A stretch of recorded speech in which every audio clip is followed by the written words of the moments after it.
नमस्कार मित्रों, Indian politics channel में आपका एक बार फिर स्वागत है।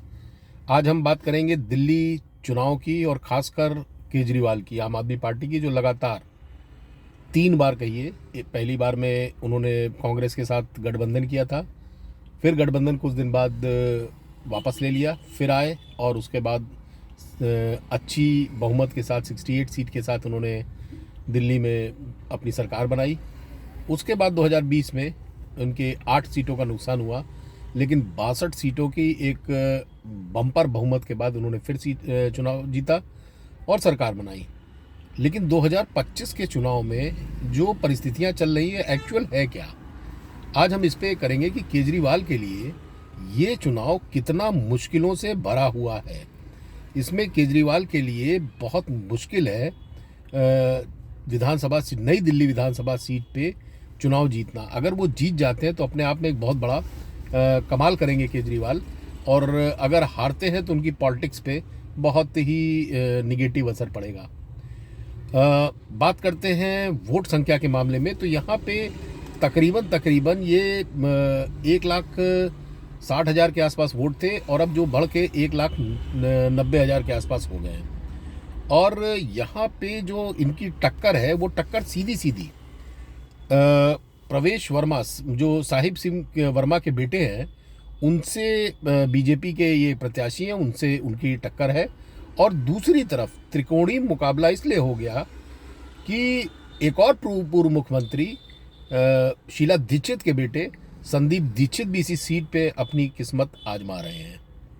तो जाहिर बात है, दो पूर्व मुख्यमंत्रियों के बेटे के सामने एक पूर्व मुख्यमंत्री है, तो जाहिर बात है कि ये सबसे हार्ड सीट समझी जा रही है कि यहाँ पे जो लड़ाई होगी वो बहुत टक्कर की होगी। पिछले 3 दशकों का आप इतिहास देखिए तो जिस पार्टी ने ये सीट जीती है उसी ने सरकार बनाई है। 1993 में यहाँ से कीर्ति आज़ाद विधायक बने और दिल्ली में बीजेपी ने सरकार बनाई थी। 98 में शीला दीक्षित ये सीट जीती और 2008 तक यहाँ से अकेली जीतती रही और दिल्ली की मुख्यमंत्री बनती रही। 2013 में आम आदमी पार्टी के नेता अरविंद केजरीवाल ने सीट पे कब्जा किया और शीला दीक्षित जैसी एक तेज तर्रार और जिसे कहते हैं बहुत बढ़िया वो एक एडमिनिस्ट्रेटर थी, उनको हरा के ये सीट उन्होंने अपने नाम की और दिल्ली में सरकार बनाई। अब पिछले चुनाव में जो 61.10% इसने केजरीवाल ने अपने पक्ष में किए थे, वहीं 2015 में ये बढ़कर 2015 में इनको 64.34% वोट मिले थे।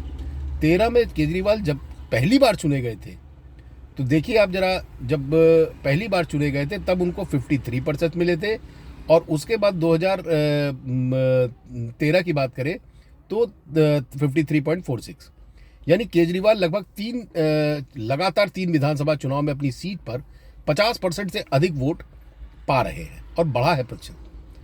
अब इसमें जो इसका एक इम्पैक्ट पड़ा वो कांग्रेस के ऊपर पड़ा। कांग्रेस लगातार गिरती रही कि पिछले चुनाव में 2020 के चुनाव में कांग्रेस को मात्र 4% वोट मिला।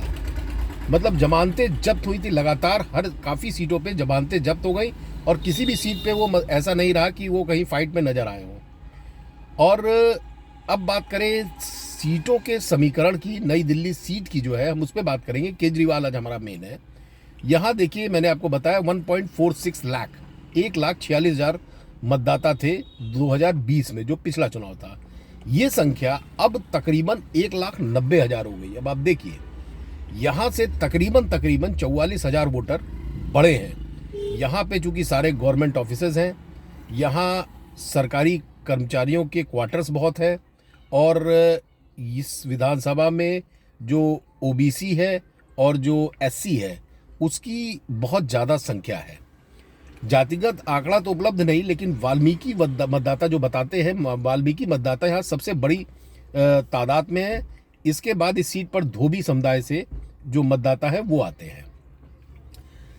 केजरीवाल की ने पूरी ताकत अपनी झोंक रखी है अच्छा, हर फ़ोन जैसे अब ये कर क्या रहे हैं कि धोबी कॉलोनी में रहने वाले जो भी सूचना मिल रही है, वहाँ पे आम आदमी का के जो स्वयंसेवक रहते हैं, वो फ़ोन करके पूछते हैं परिवार में कितने वोट हैं, आप मिला के 30, जैसे आप आस-पास मिला के 30 बताते हैं, तो उधर से कहा जाता था कि हम कुछ डस्टबिन आपके यहाँ भिजवा रहे हैं, कितने भिजवा दें?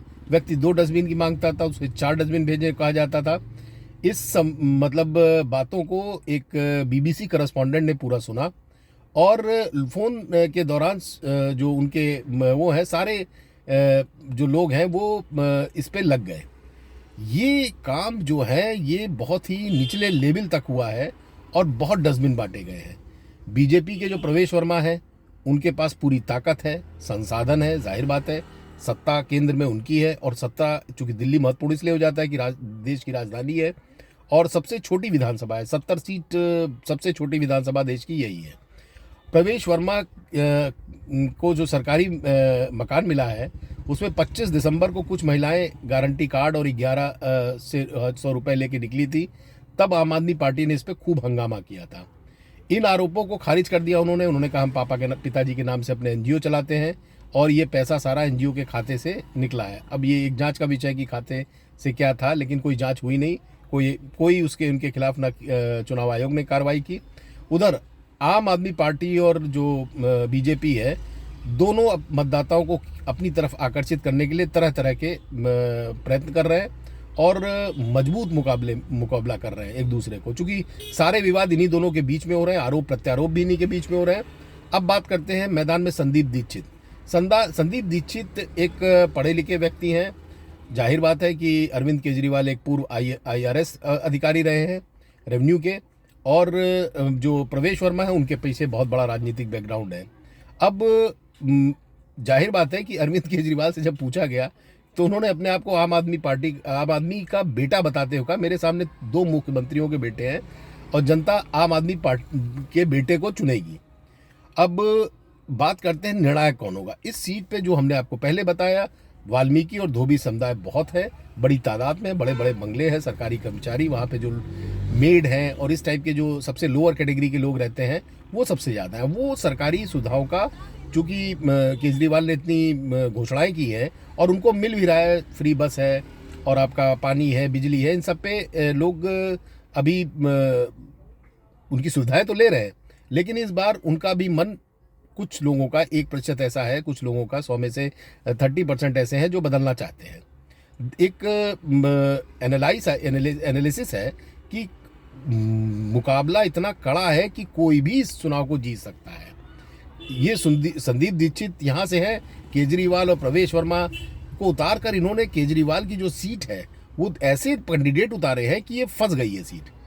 और जो एजेड लोग हैं वो ज़्यादातर उसमें जो पढ़े लिखे लोग हैं, जो सरकारी कर्मचारी हैं, वो जाहिर बात है उनका कहीं ना कहीं अगर कोई काम नहीं होता या उनको सरकारी नौकरी में कोई दिक्कत हो रही है, दिल्ली सरकार के लोग, सेंट्रल गवर्नमेंट के लोग सेंट्रल गवर्नमेंट थी। ये एक केजरीवाल के लिए बड़ा वो है कि वो जो बड़ा मतदाता वर्ग है वो किधर जाएगा। अब केजरीवाल ने तो जो धोबी समाज में, केजरीवाल ने कहा धोबी समुदाय को हम कल्याण बोर्ड का गठन करेंगे और समस्याओं का समाधान करेगा, तो अब बोर्ड बनेगा तब समाधान होगा। 10 साल की सरकार हो गई, अभी तक कोई धोबी याद नहीं आया। ऐसे ही एक मतदाता कह रहे हैं कि भाई केजरीवाल ने बोर्ड बना के बड़ा काम किया है, जो धोबी वर्ग के मतदाता है, और देंगे मतदाता अपने मन से ही वोट। तो यहाँ पे मज़ेदार बात यह है कि इस सीट को जीतना केजरीवाल के लिए मूंछ की लड़ाई हो गई है। केजरीवाल अगर इस सीट को जीत लेते हैं तो प्रवेश वर्मा का जो एक कद है वो बौना हो जाएगा, और उधर शीला दीक्षित के बेटे संदीप दीक्षित वो भी नेपथ्य में चले जाएंगे। और सवाल उठता है कि वोट कितना मिलेगा, वोट प्रतिशत। तो वोट प्रतिशत देखिए, फर्स्ट सेकंड थर्ड 3 पोजीशन आने की बात हो रही है, और कांग्रेस कितना खींच पाती है। बीजेपी ने सारे अपने जो द्वंद्व होते हैं सारे दंड फंद करके वो पूरा अपनी तरफ से सारा कुछ कर रहे हैं। जूते बांटे गए, वहाँ पे कई तरह की ऐसी चीज़ें हुई हैं, साड़ी बांटी गई। तो ये चीज़ें चाहे विधूड़ी हो चाहे ये हो, लेकिन कुल मिला के सारा फोकस इस वक्त केजरीवाल की सीट पर आ गया है। तो Kejriwal door to door, Congress door to door, Pravesh Verma door to door, ये सारे लोग अपने अपने एरिया में डोर टू डोर चल रहे हैं और तरह तरह की लोक लुभावन घोषणाएं कर रहे हैं। तो ये चीज़ें देख के लगता है कि सबसे हॉट सीट अगर कोई है तो केजरीवाल की सीट है। इस केजरीवाल की सीट को क्या वो दोबारा तिबारा चौबारा बल्कि फोर्थ टाइम क्या ये इस पे को जीत पाएंगे? अपने कमेंट और अपने सुझाव आप दे सकते हैं। इस चैनल को आप लाइक करिए, सब्सक्राइब करिए और अपने मित्रों के साथ शेयर करिए। धन्यवाद। जय हिंद।